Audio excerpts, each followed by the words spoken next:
Watch the young woman sitting in the corner of the busy cafe. Her posture is straight. Her resume is flawless. The ink on her expensive new master's degree is barely dry. She spent 5 years and took on heavy student debt to do exactly what society told her to do. She played by every single rule. You would expect her to be celebrating. You would think she is stepping confidently into a bright new career. Instead, she is staring blankly at her phone screen. Another generic rejection email just dropped into her inbox. The message is always the exact same. We are moving forward with candidates who have more experience. This was for an entry-level role. She locks her screen. She doesn't scream. She doesn't cry. She just lets out a quiet, deeply exhausted sigh. Why does a perfectly qualified graduate look so entirely defeated? She is not lazy. She is not lacking ambition, yet she is completely stuck. What exactly happens when an entire generation buys the promised golden ticket, only to reach the gates and discover the locks were changed while they were studying? Wow. Yeah. So let's actually look a bit closer at this young woman in the cafe. We can call her Maya for this deep dive. Okay, Maya. Right now, she's staring at the embossed gold foil of her Boston University diploma.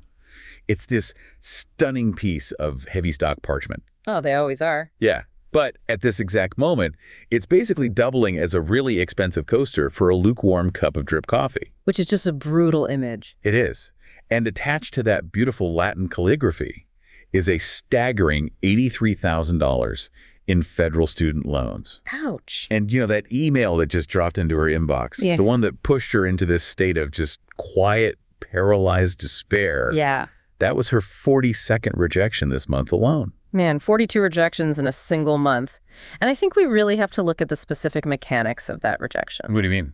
Well, because it wasn't a human being who looked at Maya's qualifications and decided, she wasn't a fit. Wow. It was an applicant tracking system, just a blind algorithm acting as the automated gatekeeper of human resources. Okay. And it just auto-rejected her for a position titled Junior Administrative Coordinator. Which, honestly, is the most maddening part of this whole scenario. The title literally has the word junior in it. Yeah, junior. It's an entry-level role that inexplicably requires a master's degree and a minimum of 5 years of prior experience. Which is mathematically impossible for a new graduate. It defies all basic logic. I mean, she remembers her high school guidance counselor delivering this mantra with absolute evangelic certainty all those years ago. Y'all heard it. A bachelor's degree is your golden ticket. But it wasn't a ticket at all. It turned out to be this exorbitant cover charge just to be allowed to stand in the lobby. Yeah, the psychological dissonance Maya is experiencing right now is profound. I mean, she spent 4 years locked in seminar rooms, right? Deconstructing Michel Foucault, analyzing the intricate nuances of late-stage capitalism and systemic power structures. She has a highly sophisticated theoretical vocabulary. She does. But that theoretical vocabulary cannot pay a mechanic. Nope, it definitely can't. She literally cannot afford the $300 to fix her Honda Civic's failing alternator. And the irony of that is just suffocating her. Because meanwhile, her former college roommate, the guy who dropped out at 19 to go install a commercial HVAC system. Yeah, the trades. He's out right now putting a competitive bid on a 3-bedroom house in the suburbs. Oh. So Maya is tracing the elegant seal on her degree, and she's just feeling entirely processed. She is a perfectly stamped, highly articulate, deeply analytical, and yet entirely unemployable product of a system that essentially sold her a generational lie on an installment plan. The instinct for someone in Maya's position is to turn inward, to internalize this barrage of rejections as a personal moral failing. Or like, I didn't network enough, or my resume formatting is wrong. She thinks she simply isn't good enough. But what is playing out in that cafe is not an individual falling short. Right. It is the real-time macroeconomic collapse of what sociologists call the Credential Society. The Credential Society. Yeah. Maya is trapped in this structural crisis that has been building silently for decades. It's a crisis where the traditional bureaucratic rites of passage into the labor market are just completely disintegrating. Okay, if it's a structural crisis, we really need to understand the architecture of the trap here. Because the immediate question that comes to your mind when you look at that job posting is just, why? Why on earth does a company demand a master's degree for a junior administrative coordinator? What is the actual functional utility of that requirement? It doesn't seem to serve the job itself at all. And that's because it serves the filtering mechanism To understand the architecture of this trap, we actually have to go back to the late 1970s. Okay. We need to look at the framework developed by a sociologist named Randall Collins. He's the one who coined the term Credential society. What did Collins observe? He observed a really fundamental shift. He argued that education in modern societies had sort of morphed. It was no longer a system primarily focused on the transmission of practical knowledge or like intellectual discovery. Right. Instead, it had become this bureaucratic mechanism designed basically for class stratification and maintaining professional monopolies. Oh. So the purpose of the institution actually shifted from teaching you how to do the work to simply controlling who is legally or culturally permitted to hold the job. In a credential society, your degrees, your diplomas, your specialized certificates, they basically stop being proof of skill. And they start functioning strictly as a cultural currency. Now, let's look at the mechanics of monetary inflation for a second, because the parallel here is exact. If a central bank decides to print trillions of new dollars and inject them into the economy, what happens? The inherent value, the actual purchasing power of every individual dollar already in circulation just drops. Right, prices go up to compensate for the flooded money supply. And Collins applied this exact macroeconomic logic to the higher education system. Let's walk through that mechanism. So the universities are basically the central banks in this scenario. For decades, universities have been essentially printing degrees. Printing degrees. Yeah, as societal pressure and government funding push more and more people into higher education, the supply of bachelor's and master's degrees flooding the labor market just surged exponentially. Right. Consequently, the value, like the purchasing power of each individual degree, depreciated. So to maintain the exact same socioeconomic standing, just to secure the same middle-class administrative job that your parents got with a high school diploma back in, say, 1985. You're forced to accumulate more and more advanced qualifications. Which explains the junior administrative coordinator role perfectly. The daily tasks of that job haven't become mathematically or scientifically more complex than they were 30 years ago. I mean, answering emails, organizing schedules, managing basic databases. It's the exact same fundamental labor. Yeah. The educational requirements for the job rose automatically because the employer is just adjusting for the inflation of the currency. The employer knows everyone has a bachelor's degree now, so a bachelor's degree signals nothing.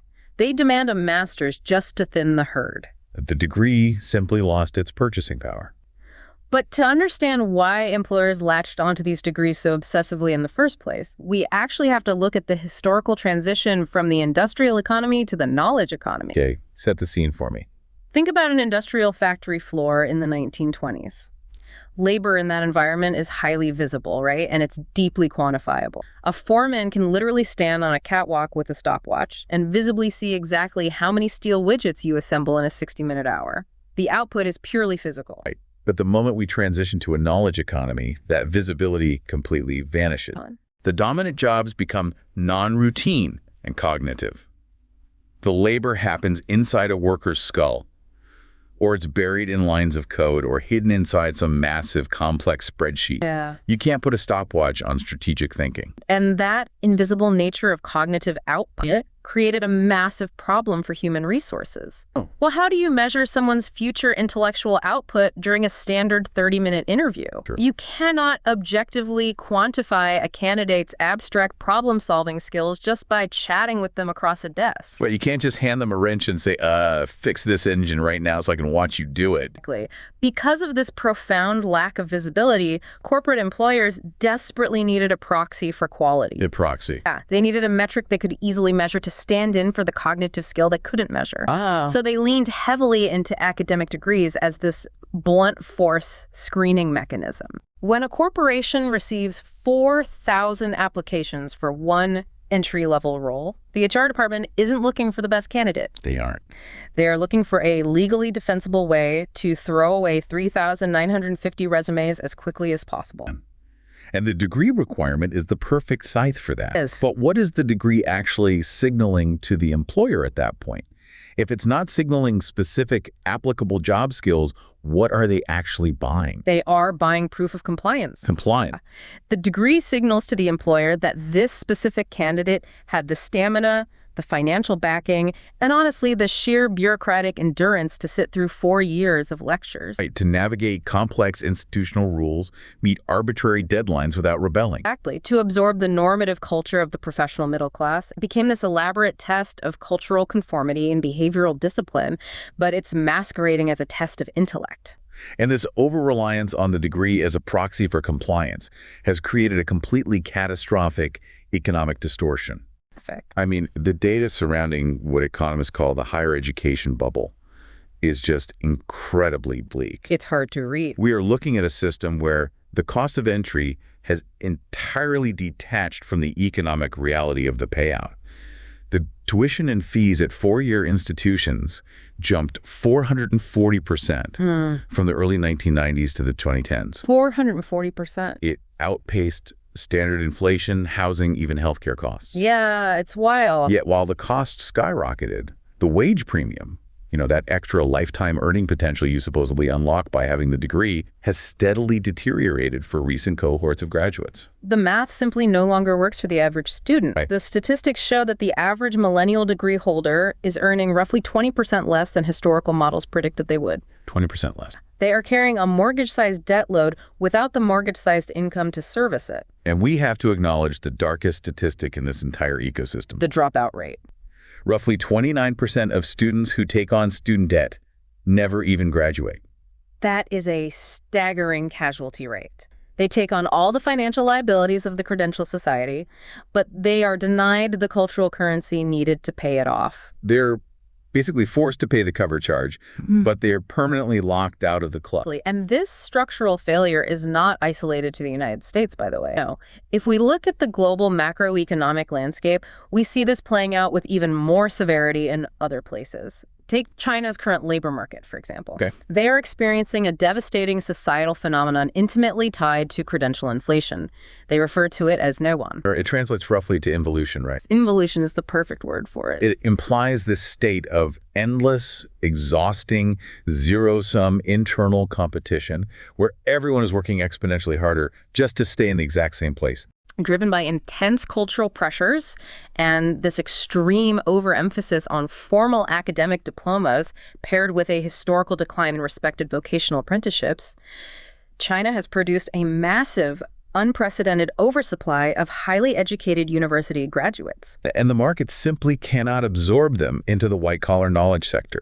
It creates these incredibly dark, paradoxical situations. Yeah. You have individuals holding advanced master's degrees in engineering or literature, and they were applying for low-wage security guard positions or food delivery routes because the white-collar sector is entirely saturated. They have no other means of survival. Right. And this saturation has birthed a deeply discriminatory hiring practice there known as the 35-year-old threshold, because the market is flooded every single year with millions of fresh, desperate graduates who are willing to work grueling 996 schedules. Wait, 996, that's 9 a.m. to 9 p.m., 6 days a week, right? Yes, for entry-level wages. So companies have zero incentive to retain older workers. They routinely and openly reject applicants over the age of 34. Think about the timeline of that for a second. If you pursue a PhD, you might not even enter the full-time workforce until you are 28 or 29 years old. Right. You are grinding through postdoc work, establishing yourself, and then just 5 or 6 years later, you hit a hard wall of systemic unemployability simply because you turned 35. You basically age out of the market before you ever reach your peak earning potential. That is a devastating cycle. Highly educated individuals are forced into low-end, precarious jobs where their sophisticated academic skills entirely misalign with the brutal demands of the market. Yeah, and sociologists observing this new WAN phenomenon, they note that it's causing severe, widespread mental exhaustion, a generational sense of deep cynicism, and just an astronomical waste of human and social resources. All that cognitive potential ground into dust by a broken filtering mechanism. Hearing the mechanics of this trap, I find myself deeply questioning the foundational narrative we've always been told about the university system. Well, we culturally treat higher education as this sacred space, right? We view universities as shining beacons of human innovation. Right, the laboratories where the future is actively invented. But when you look at the reality of credential inflation, and how employers actually use these degrees, it sounds like modern universities act much more like institutions of standardization. Let's look at the metaphor of a factory. Yeah. A factory does not invent the raw metal. It doesn't mine the ore. Oh. A factory takes raw, varied material and stamps it into identical, standardized, predictable parts. Yeah. It feels like the modern university system operates on the exact same logic. Right. It takes vibrant, messy, idiosyncratic human curiosity and it patterns it into rigid, bureaucratic symbols. The system is designed to produce graduates who are culturally compliant, who know how to sit in rows and obey the rubric, rather than individuals who are genuinely disruptively innovative. Wow. It's an elaborate test to see how well you fit into the prefabricated corporate mold, not a test of whether you have the capacity to break that mold and build a better one. That observation aligns perfectly with Randall Collins's core critique of the system. Yeah. He argued that the bureaucratic educational apparatus rarely generates genuinely new technical skills from scratch. What it actually does is co-opt knowledge. It takes skills and innovations that were developed organically in the messy, unstructured field of actual work, and it codifies them. It standardizes. It strips away the context, sanitizes the history, and turns that living knowledge into an examinable, measurable, standardized curriculum. Which entirely explains why so many of the most profound technological innovators of the last 50 years famously bypassed or dropped out of the bureaucratic school path. They intuitively understood that standardization drains knowledge of its spirit and its adaptability. But, this realization really only covers the first part of the nightmare. We have Maya, perfectly standardized by the institution, holding a massively depreciated cultural currency and trapped by credential inflation. But holding on to that depreciated currency is only half the nightmare. What happens when the job you're trying to buy your way into suddenly vanishes from the board entirely? Because employers today want plug-and-play workers. They absolutely refuse to invest. So you need experience to get the job, but you fundamentally need the job to get the experience. This is the classic experience trap. A vicious cycle. But precisely as this trap is closing tighter around the throats of graduates like Maya, an entirely new, terrifying macroeconomic force has emerged. A force that is not just making entry-level work hard to get, but is actively decimating the entry-level tier of the knowledge economy entirely. Yes. Let's look at a completely different environment. It's 2:13 in the morning on the 42nd floor of a prestigious Manhattan corporate law firm. Okay, painting a picture. The city outside is dark, but inside, the fluorescent lights are humming that sterile, indifferent, high-voltage tune. We have David sitting at his mahogany desk. He's rubbing his bloodshot eyes, fueled by his fourth espresso. David sacrificed everything to get to this chair. Law school is no joke. He burned through his 20s, destroyed his personal relationships, and compromised his mental health to graduate at the absolute top of his class at Columbia Law School. To get to the top. His singular driving ambition was to conquer the brutal world of Wall Street mergers and acquisitions. And here he is. But right now, David isn't analyzing complex corporate law. His task is monitoring LexaCorp, the firm's new multi-million-dollar proprietary artificial intelligence system. It sits there and watches a blue progress bar on his monitor as LexaCorp ingests 10,000 pages of dense, highly technical merger discovery documents in roughly 40 seconds. 40 seconds? The machine hums, processes, and instantly spits out a flawlessly formatted, color-coded risk assessment matrix, flagging every single liability clause across 50 different shell companies. That specific task, the reading, the highlighting, the synthesizing of those 10,000 pages, would have previously required a dedicated team of 5 junior associates working 18-hour days for 3 straight weeks. And David feels this cold, metallic dread pooling the bottom of his stomach. He is a high IQ, hyper-educated, brilliantly trained pattern-matching machine. And in the span of 40 seconds, he realizes his elite cognitive skills have been rendered almost entirely obsolete by a server rack sitting in a cooled warehouse somewhere in the Nevada desert. Now contrast that scene. Pan down the hallway, past the corner offices to the utility closet in the basement of that exact same skyscraper. A rhythmic, heavy clanking breaks the silence. That's Hector, the overnight union plumber called in for an emergency repair. Right, the tradesman. Hector's hands are rough, calloused, and currently smeared with industrial pipe grease. His brow is furrowed in this intense, highly contextual concentration. He is physically wrestling with a shattered, 60-year-old copper pipe joint, trying to rig a temporary bypass for a non-standard valve that isn't supposed to be there, dealing with water pressure that fluctuates unpredictably. Total chaos. Look at the stark, terrifying vulnerability between these two men. David is highly educated and incredibly fragile. The LexaCorp machine can cite a century of Delaware corporate case law in milliseconds, but it cannot feel the subtle, microscopic stripping of a thread on a rusted copper pipe. The machine cannot improvise a physical solution in a damped, cramped basement. The knowledge worker era, built on the assumption that cognitive labor is the ultimate safe harbor, is suddenly suffocating under the weight of its own digital efficiency. You know, what David is experiencing in that 2.0 AM panic is the brutal, undeniable reality of what labor researcher Jesse Campbell defined as inverse displacement theory, or IDT. IDT. We really need to look closely at this framework because it completely detonates the economic narrative we've been operating under for the last 40 years. Well, for decades, the fundamental assumption governing our educational policy, our career advice, and our macroeconomic planning was this concept of upward displacement. Needed. The narrative dictated that automation, robotics, software, mechanization would always threaten manual, physical, blue-collar labor first. The assumption was that the factory worker, the driver, the warehouse packer, were the ones on the chopping block. Yeah, that's what we were always told. And conversely, if you acquired enough education, if you moved into white-collar, highly cognitive professional work, you were safely above the rising tide of automation. We were basically told that physical labor was a sinking ship, and the university degree was the lifeboat to the cognitive safe harbor. But inverse displacement theory provides this groundbreaking analytical framework backed by current data that proves the exact opposite is happening in real time. Highly educated knowledge workers, the people performing sophisticated, screen-based cognitive tasks, are facing mass displacement before the manual laborers.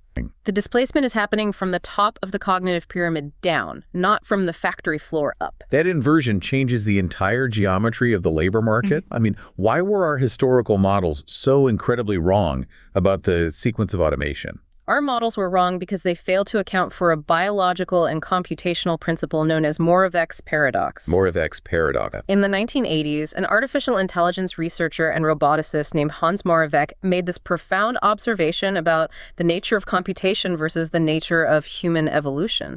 Moravec noted that tasks that are incredibly easy, fluid, and natural for humans, like walking across a cluttered living room without tripping, folding a pile of laundry, or in Hector's case, feeling the specific physical tension on a pipe wrench and knowing exactly when to stop pulling, are monumentally, almost impossibly difficult for artificial intelligence and robotics to replicate. Because navigating physical space requires an unbelievable amount of real-time sensory processing. Exactly. Your brain is constantly calculating gravity, friction, depth perception, and material density in milliseconds, constantly adjusting to microscopic changes in the environment. Evolution spent hundreds of millions of years perfecting those sensory-motor skills in biological organisms. It is hardwired into our oldest neurological structure. But conversely, the tasks that require immense, painful human effort and specialized expertise like complex mathematical calculations, massive data analysis, playing chess at a grandmaster level, or drafting airtight legal contracts. But stuff David does. These are incredibly easy to automate. These abstract cognitive skills have only existed in human evolutionary history for a few thousand years. They are entirely artificial constructs, and therefore they are perfectly suited for silicon processors. So the paradox is that what feels incredibly hard for us, like passing the bar exam, is computationally trivial for the machines. And what feels entirely unconscious and easy for us, like picking up a soft strawberry without crushing it, is a computational nightmare for the machine. And that paradox creates a staggering, asymmetrical economic reality for the modern corporation. AI systems excel at cognitive automation tasks that exist purely within the digital realm. Large language models, generative AI, sophisticated data scrapers. They can process text, analyze market trends, and generate native content at a scale humans cannot comprehend. The economic result is a startling divergence. Current AI capabilities are positioned to perform or heavily automate roughly 30% of all white-collar cognitive tasks. 30%. But when you look at blue-collar, physical tasks that require navigating unpredictable real-world environments, the automation potential sits at less than 1%. Less than 1%. We really need to break down the corporate return on investment, the ROI on that divergence, because the mathematics of it are absolutely terrifying for someone like David. If you are a corporate executive, the financial calculation is an absolute no-brainer. Let's look at the software side. To replace the cognitive output of David, a junior associate earning a $150,000 base salary, the firm basically just needs an API key. It costs roughly $50 a month to scale a cloud-based software application globally. That software doesn't need health insurance, it doesn't take vacation, it doesn't sexually harass its coworkers, and it scales infinitely with the push of a button. But now let's look at the hardware side. If you're an executive trying to replace Hector the plumber, you're entering a nightmare of physical friction. Oh, yeah. You aren't paying $50 a month. You are looking at a minimum of $50,000 in initial physical hardware per unit. You have complex installation logistics, brutal ongoing mechanical maintenance, supply chain dependencies for replacement parts, and incredibly strict, localized regulatory compliance and safety testing. It's just not worth it. The fundamental rule of the new economy is this: software moves faster than steel. Software scales seamlessly. Hardware faces friction. That is the absolute driving force of the great inversion. The great inversion. Yeah. An AI software update can be deployed globally overnight, instantly upgrading the capabilities of millions of virtual workers and immediately impacting the job security of millions of cognitive human workers. Physical robotics, however, requires years of iterative development, massive manufacturing facilities, raw materials, and complex retrofitting of existing infrastructure. And we are not just theorizing about this. Oh. We are seeing this play out in cold, hard, real-world layoff data right now. Microsoft recently underwent massive internal restructuring, projecting the elimination of over 15,000 jobs, the driving factor. They internally reported that over 30% of their newly written code is now entirely AI-generated. They simply do not need the same volume of human software engineers to maintain their product cycle. 30% of their code. Yeah. And IBM provides another chilling example. They deployed an internal chatbot called Ask HR.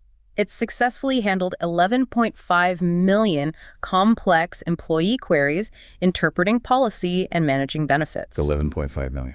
As a direct result, IBM announced plans to pause hiring and ultimately replace nearly 7,800 human HR roles with the system. 7,800 roles. And when you map out the geography of this risk, it completely flips our cultural understanding of vulnerable community. We have spent the last 40 years conditioned to think of the Rust Belt, the factory towns, the industrial centers, as the tragic epicenters of automation risk. We picture abandoned auto plants, but when you look at the recent data from the Brookings Institution analyzing AI exposure, the map is inverted.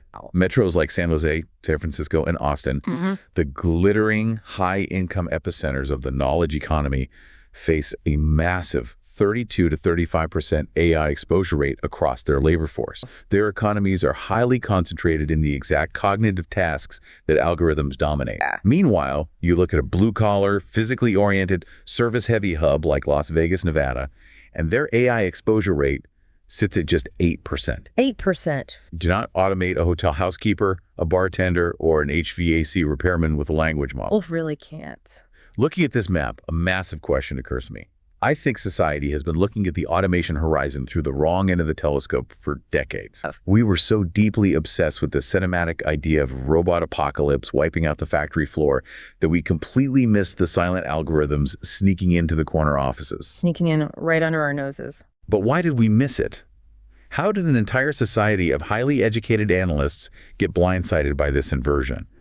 The theory that makes the most sense to me is deeply psychological. Think about the people who write the magazine cover stories about the future of work.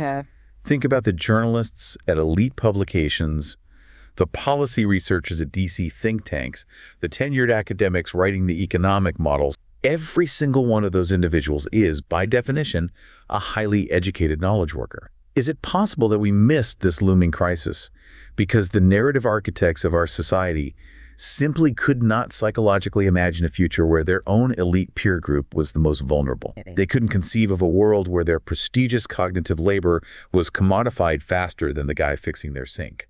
That is an incredibly astute observation, and it cuts to the core of how societal blind spots are formed. The cultural narrative of any era is always shaped, edited, and amplified by those who hold the cultural microphones. For 40 years, the dominant economic narrative reinforced by every major institution was that prestigious, clean, cognitive work was the ultimate safe harbor.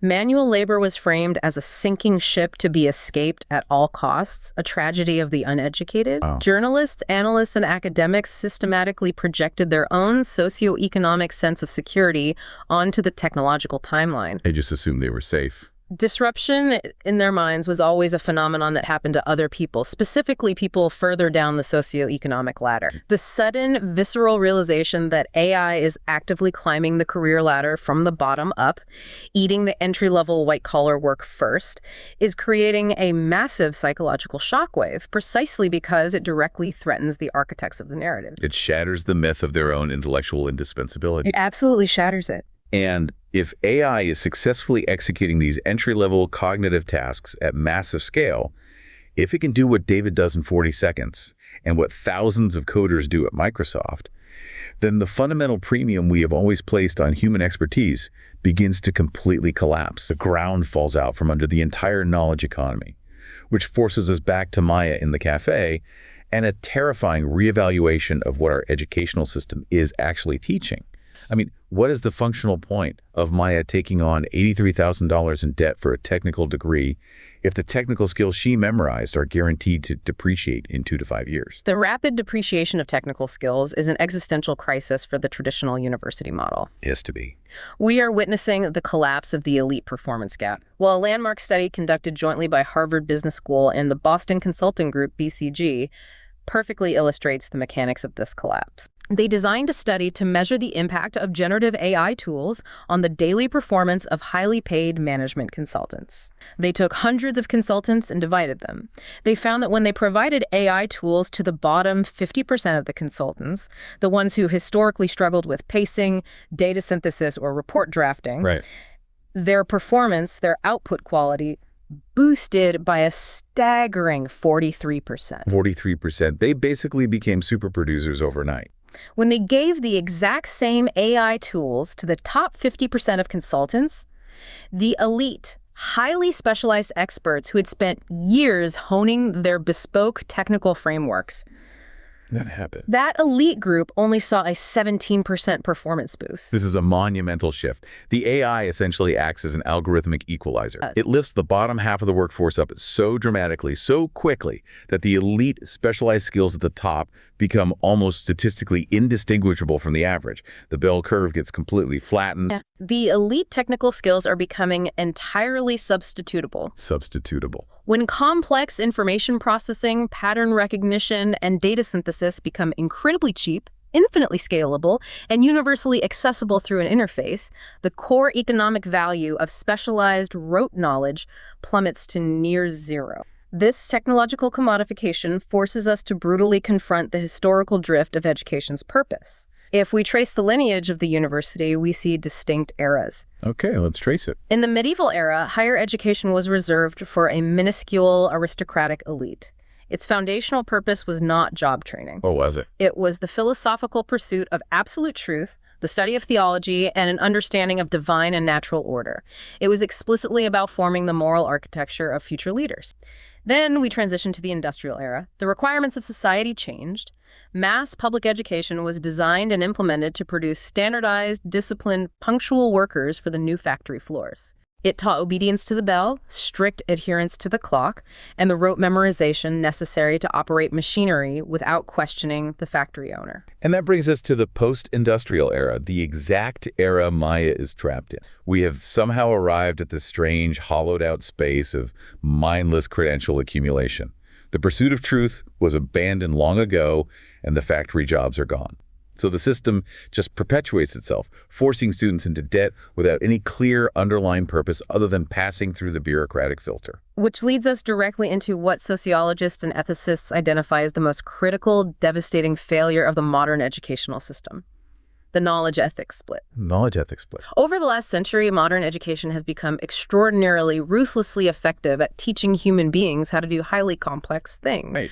We possess the pedagogy to train brilliant machine learning coders, exceptional quantitative financial modelers, and extraordinarily gifted bioengineers. But the system, in its pursuit of standardized technical efficiency, has completely and intentionally abandoned the question of why those things should be done. It has severed the technical capability from the moral obligations that must accompany that capability. We are relentlessly teaching the mechanics of power, but we are actively stripping away the moral framework required to wield it safely. The examples of this split are everywhere, and they are catastrophic. Give me an example. Consider a high-level financial engineer on Wall Street.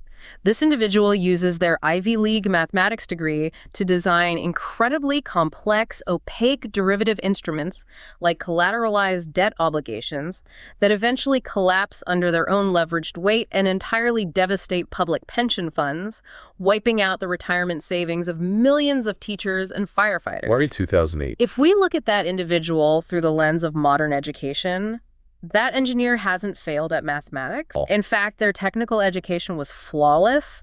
The algorithms worked exactly as designed to hide the risk. That's a chilling point. Or consider a senior pharmaceutical researcher who intentionally manipulates the p-values in clinical trial data to hide the addictive properties of a new painkiller, rushing it to market to secure a massive corporate bonus. That researcher hasn't failed at chemistry. They understand the molecular biology perfectly. Both of these examples represent incredibly sophisticated, highly educated failures of character. Exactly. These individuals were produced by an educational system that explicitly treats ethical formation, the rigorous development of moral judgment, historical awareness, and societal responsibility as an entirely optional soft science elective rather than the absolute core foundation of all higher learning. It's entirely optional now. The mechanics of that split are terrifying. Let me try an analogy to visualize how broken this is.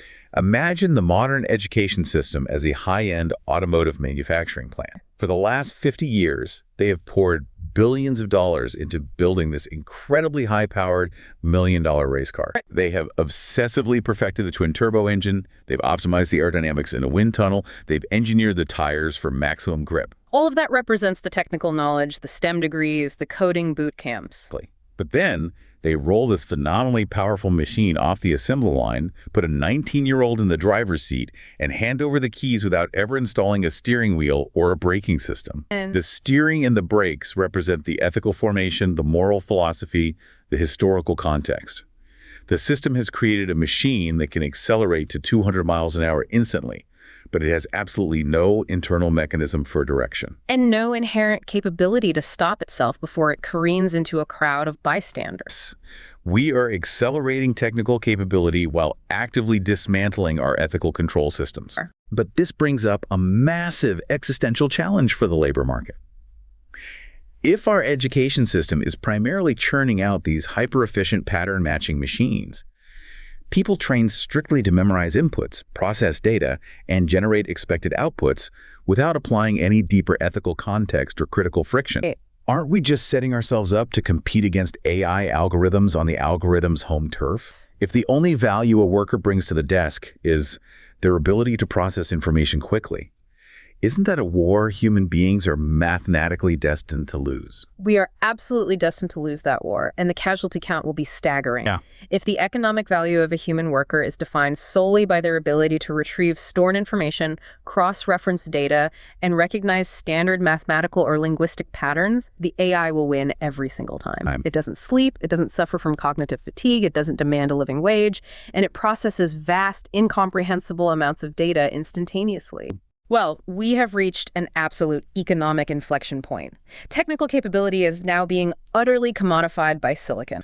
The credential system that used to artificially protect knowledge workers is economically broken. Society has no choice. We must pivot. We must build an entirely new framework of evaluation and education. We have to violently shift our focus toward measuring, nurturing, and valuing the specific capacities that machines fundamentally cannot replicate. We really need to bring this down from the theoretical to the practical. What does this pivot actually look like on the ground? If the degree is dead, how does the hiring process work in this new reality? Let's step into a scenario, maybe a few years in the future, to see this new model in action. We are walking into Marcus's office. Marcus is a senior director for a major city infrastructure program, responsible for maintaining the physical systems that keep the city alive. He's sitting at his desk looking at a candidate's file. But this document looks entirely bizarre by 2024 standards. It doesn't list a university GPA. No. It has no standardized SAT or GRE percentiles. It boasts no magna cum laude academic honors. So what is it? The document on his desk is a verified failure log. A failure log? Sitting across from Marcus is Alara. She is a 19-year-old applying for a highly competitive fast-track infrastructure apprenticeship. Marcus is scanning her file, and he points to a specific entry from 6 months ago. The log details an incident where Alara was acting as a junior site manager, and she completely ruined an entire community garden's intricate irrigation system during a severe multi-week drought. That's a big failure. Now, in the old credentialed system, an applicant would instantly go into defense mode. Spin City. They would use PR spin to reframe it, blame a subordinate, cite a faulty equipment manual, or use corporate jargon to turn the disaster into a proactive learning opportunity. Right, deflect, deflect, deflect. But Alara does none of that. She doesn't deflect. She just gives a weary, grounded nod. She owns it. She looks Marcus in the eye and calmly explains exactly what happened. She admits that she fundamentally miscalculated the water pressure gradient because she trusted a clean, theoretical textbook formula over observing the actual, physical, messy reality of the sloping terrain. She assumed the map was the territory, and she was wrong. That is a harsh lesson. And when the main pipes burst under the pressure, flooding the upper terraces while starving the lower roots, she didn't immediately call a regional supervisor to hide behind the bureaucracy. She didn't file a risk mitigation report and go home. She stayed awake on that site for 36 hours straight. She grabbed a shovel and dug bypass trenches in the freezing mud by hand, working through the night to salvage the delicate root systems before the crops died. That's incredible grit. And then she looks at Marcus, her hands still bearing the calluses from that night, and delivers this profound realization. She says, the soil doesn't care about the syllabus. The soil doesn't care about the syllabus. Marcus sits back in his chair and feels this incredibly rare spark of hope. He knows exactly what the old university system, the Credential Society, would have done to Alara. They would have failed her. They would have stamped her transcript with a failing grade for mathematical inaccuracy, ruined her GPA, and discarded her for lacking theoretical precision. But Marcus takes his heavy rubber stamp, presses it onto the ink pad, and hits her file. Approved.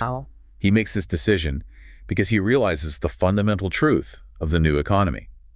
The world does not need any more perfectly polished theorists generating pristine, unworkable models. No, it doesn't. The world desperately needs human beings with the ethical grit to own a catastrophe and the sheer physical and mental resilience to fix it with dirt under their fingernails. You know, Alara and Marcus are operating in what sociologists are now calling the post-credential society. The post-credential society. Decades ago, when Randall Collins was formulating his critique of the credential system, he proposed a concept that was widely mocked at the time. He called it credential abolitionism. What does that mean? He argued that it should be made legally actionable, perhaps even illegal under labor law, for employers to require specific academic degrees as a prerequisite for employment, unless the degree was tied to an absolute, demonstrable life or death safety standard, like medicine.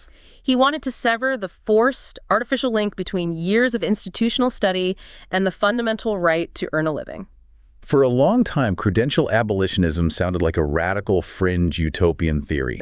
But as artificial superintelligence approaches the labor market, actively destroying the economic value of rote cognitive work and rendering those degrees moot, credential abolitionism is rapidly shifting from a radical theory to an absolute economic necessity. Because the math dictates it. We literally won't be able to afford the illusion anymore. We can't have millions of young people taking on mortgage-sized debt to buy a ticket that the bouncer won't even accept. The system will simply collapse under its own dead weight. We are witnessing a massive tectonic transition in how society allocates opportunity. We are moving away from symbolic capital, you know, the piece of embossed parchment that symbolically says, I am smart and compliant. And we're moving violently toward tangible performance. Legitimacy in the labor market is migrating rapidly away from university-granted paper permits.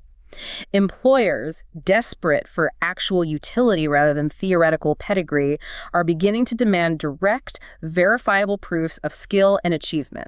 They want comprehensive portfolios of shipped code. They want verified work samples. They want robust multi-year apprenticeships, exactly like the one Alara is applying for, where learning happens simultaneously with economic production. We are already seeing the leading edge of this shift in the macroeconomic data.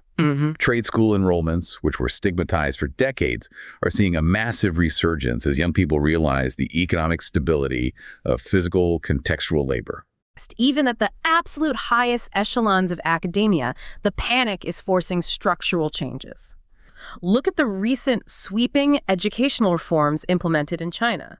Recognizing that they are drowning in useless theoretical papers, they have introduced applied doctoral tracks. Applied doctoral tracks. In these new tracks, students are awarded a PhD not for writing a theoretical 400-page thesis that will sit in a library database unread. Right.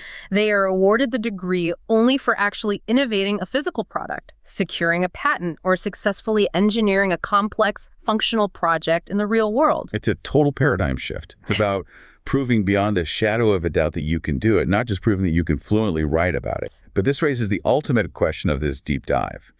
If we are moving to this performance-based post-credential model, and the AI is handling all the coding, the data synthesis, and the standard writing, what exactly are the uniquely human skills we need to be proving? What is the new curriculum for a human being in the 21st century? Well, researchers and labor economists have begun to explicitly outline what we can call the 5 capacities. The 5 capacities. These are the core pillars of human value in the age of automation, the specific domains that silicon and algorithms fundamentally cannot manufacture. The first capacity is judgment. AI is incredibly prolific. It can generate 1,000 plausible-sounding options, strategies, or legal arguments in a matter of seconds.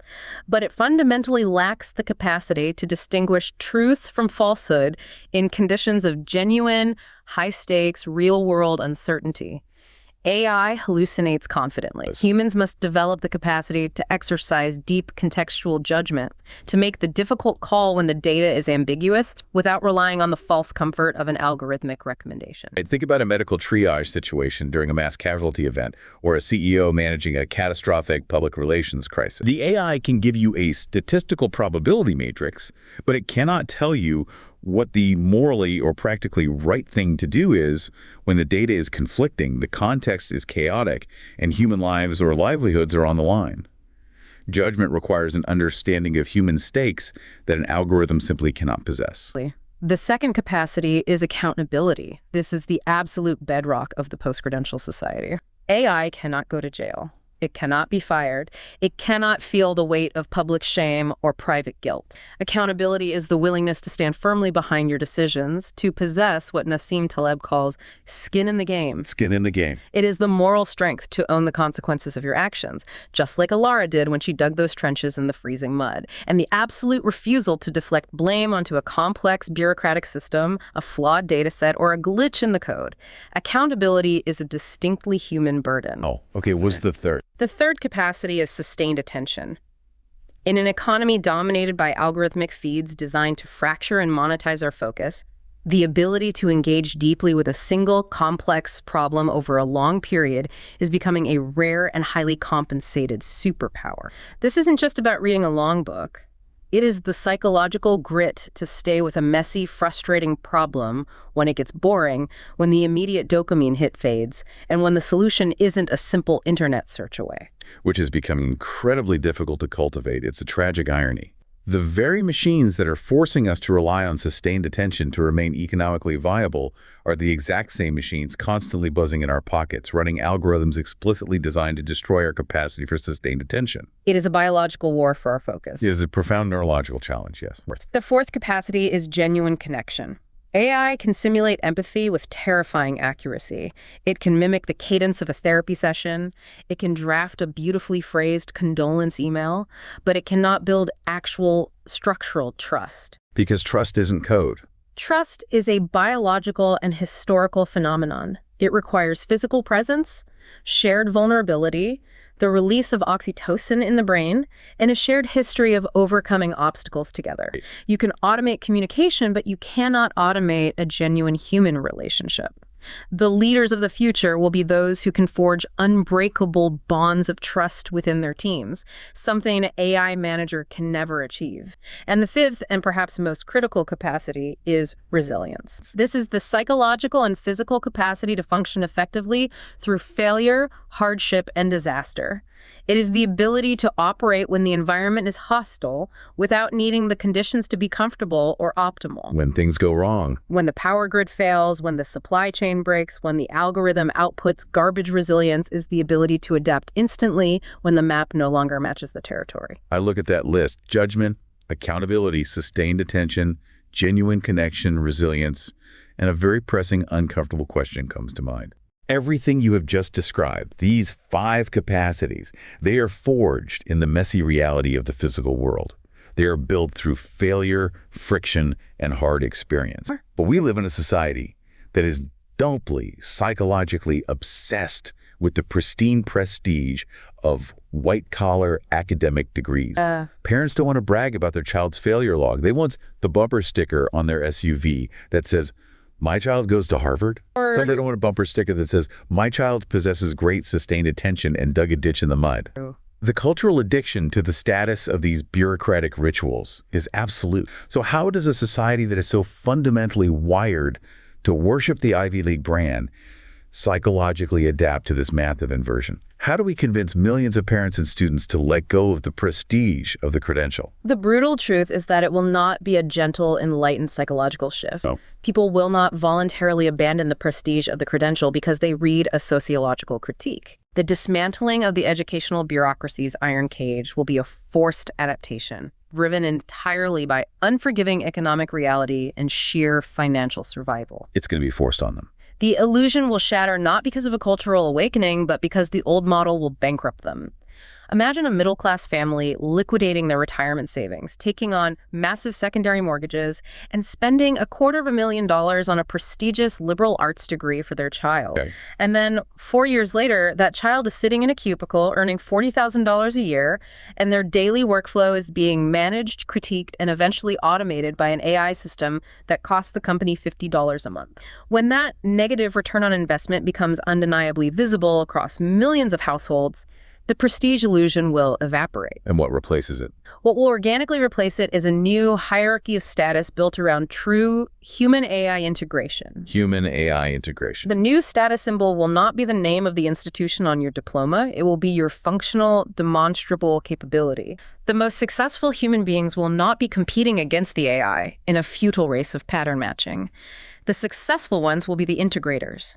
The individuals who can seamlessly manage the massive flow of AI-generated output, curating it, fact-checking it, and applying that irreplaceable practical human judgment to deploy it safely in the physical world. The cultural prestige will inevitably shift from where you studied the theory to what complex, messy, physical, real-world problems you are actually capable of solving when the machines finally hit the absolute limit of their comprehension.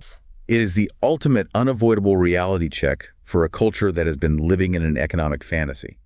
We are actively transitioning from a society that absolutely sanctified the passage through these arbitrary bureaucratic educational rituals, a society that quite literally worshiped the admission ticket above the actual work to a society that is going to ruthlessly demand authentic character, verifiable practical achievement, and seamless ethical integration with artificial intelligence. That's exactly where we are heading. We started this deep dive looking at Maya, sitting in that busy cafe, staring down at a beautifully embossed, incredibly expensive piece of paper that couldn't even secure her an entry-level interview.